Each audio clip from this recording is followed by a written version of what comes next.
So the Packers just lost to the Broncos, 19-17. Now the Packers are sitting at 2-4.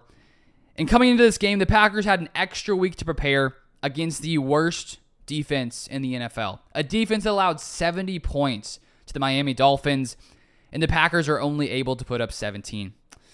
It was a tough game. It was an ugly performance by the offense, especially in the first half, which is a consistent theme we have seen the past few weeks. And it wasn't until the second half where it felt like Matt LaFleur allowed this offense to let loose a little bit, push the ball down the field. We started getting some deeper completions. Jordan Love has 2 touchdown passes in the second half, which put the Packers up a little bit. They weren't great throws, to be completely honest. The first one, it was sort of like a 50-50 ball where Romeo Doubs and the defender both basically had it. Luckily, they gave the touchdown to Doubs. And then the pass that deflected off of Romeo Doubs sort of behind him, Jaden Reed catches it. So they weren't great touchdown passes, but still the Packers were able to find some success when they started taking some deep shots. And coming into this week, it really did feel like the Packers' plan was going to be, Jordan Love, try to get lots of these short completions, these screens, take, what the defense gives you. Jordan Love talked about in his press conferences this week about how he needed to take some more of those easy completions.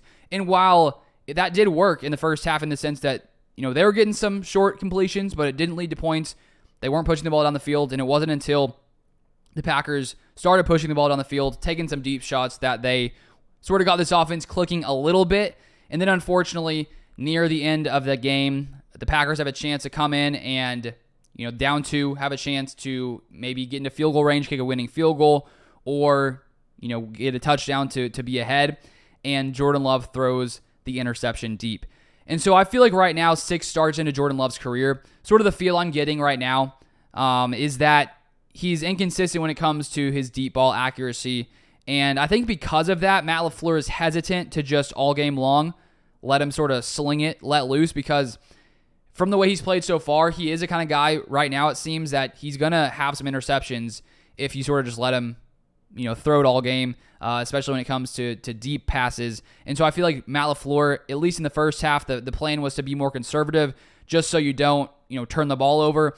But at the end of the day, if you can't, push the ball on the field 10 and 19 yards, 20-plus yards at times, your offenses are never going to, find success. And so the first half performances we've seen from the Packers the past few weeks, it's not going to cut it. And so I feel like when you look at those two options, take those easy short passes but don't have any interceptions but really struggle to sustain long drives, or allow Jordan Love to sort of let loose a little bit. You may have some touchdowns, you'll have some interceptions. I feel like you have to go that route and just sort of hope that Jordan Love can improve on that deep accuracy. And that is the one part of Jordan Love's game right now that I am concerned about, because if it doesn't change, it's going to be a problem for Green Bay going forward in the future.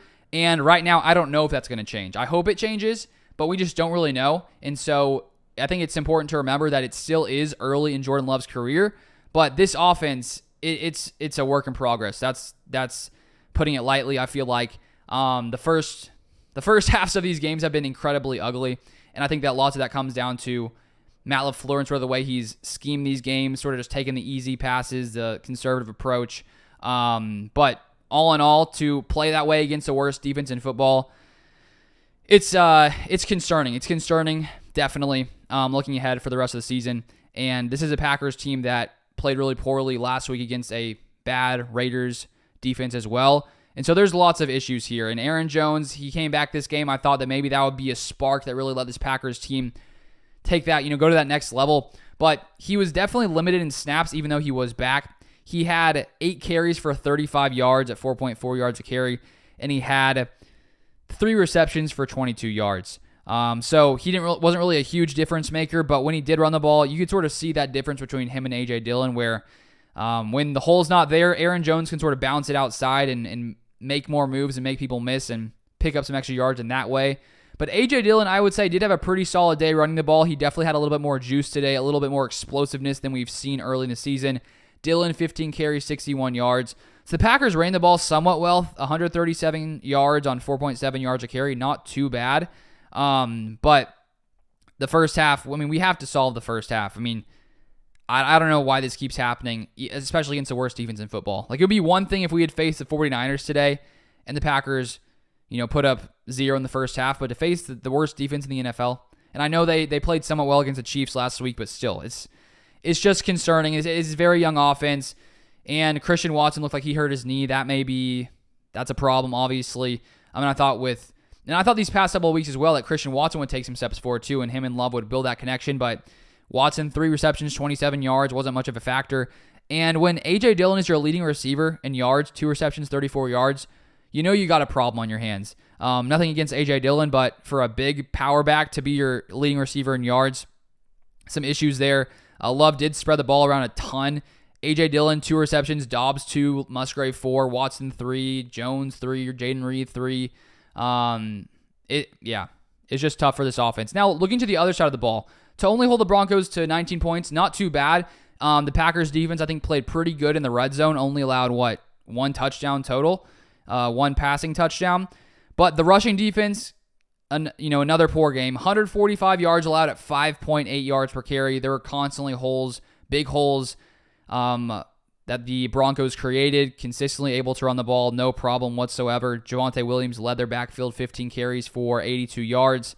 And all in all, Russell Wilson had a fine day. No bad interceptions. Only sacked 1 time. He's pretty good at maneuvering the pocket. The Packers got a little bit of pressure, but it wasn't, a crazy amount. Jair was out, and we saw the Broncos picking on Carrington Valentine a lot. Cortland Sutton, who was on him a lot, or facing off against him a lot in the game. 6 receptions for 76 yards. But this isn't one of the best offenses in the NFL, and so it was a fine performance from the defense, I would say. It wasn't terrible. They did well in the red zone. If they wouldn't have done well in the red zone, this would have been a much more lopsided game, but still a fine performance from the defense. I still am concerned about this defense, though, even though they've played somewhat okay the past couple weeks. It hasn't really been against that, offenses that are that talented. And the biggest issue is the offense, and I think it's consistently been the problem the past few weeks. So the question going forward is, can this be solved? Because Matt LaFleur said going into the bye that the bye week they'd be able to, come together and maybe figure out what's been going wrong. And watching this game, and did not feel like they were really much solved over an extended time to really come in and try to put up points against the worst defense in football. So it feels like it's going to be a long season. Already at 2-4, back-to-back. Losing the past few games. It's going to be a long season, and I hope we can turn it around. Not too sure we can. And let's just hope that these young guys can build a chemistry, adapt and grow, because you still see those mental mistakes out there. There was one route, I think it was Christian Watson, Jaden Reed right on top of each other. I think it was those two. Matt LaFleur clearly frustrated. So for whatever reason, there's some miscommunications on offense. Things aren't going well. The offense can't start well in the first half. Jordan Love struggling with accuracy issues. So lots to clean up. Let's hope it turns around. Who knows if it will. I know lots of people have been talking about Matt LaFleur and, is he on the hot seat now? And I would say that I don't think he's on the hot seat per se. This is such a young team. But I do think that he obviously shoulders some responsibility for this. And eventually, if things don't change, I would say he's on the hot seat. But I feel like because it still is early in the season with Jordan Love, first-year quarterback, I really don't see Brian Gutekunst moving on from Matt LaFleur. Honestly, even after this season, even if things continue like this, maybe I'm wrong. Part of me feels like because Gutekunst drafted Love and allowed Love to, learn from LaFleur for 3 years under Aaron Rodgers, that, he took all that time to learn Matt LaFleur's offense. It hasn't seemed to be working. So that's obviously part of it. But I still wonder if Brian Gutekunst will be hesitant just because of that bond they've built. The thing is, though, it hasn't been working. So that's concerning. So I would say if we get to like mid-season, late season, and things still are going as they have the past 2 weeks, maybe Matt LaFleur could be on the hot seat. It's tough to tell exactly because it's easy after a loss like this to be like, oh yeah, he totally is. You know what I mean? But I'm just not so sure. Like, I'm trying to think from Brian Gutekunst's perspective, and if you're the GM and Brian Gutekunst is looking at this team, he has to be thinking to himself that this is a very young roster, the youngest roster in the NFL. Jordan Love is a young quarterback. So how much does that fall on LaFleur? I definitely think some of it does, because he needs to get these guys more prepared and more ready to come out there. They can't be making those mental mistakes. And I think part of that does come down to the coaching. So personally, I'm not on the get rid of LaFleur train at this point.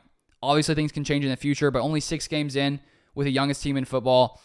I'll give them some more time and hope that they can clean things up as they progress and make more progress. But we'll keep on that topic as time goes by, because obviously if things continue, that'll be a hot topic going forward. But those are my thoughts. Feel free to comment your thoughts in the comment section down below. And if you want more Packers content like this, I make this content like this throughout the week. And I also have a second channel where I post a few NFL videos.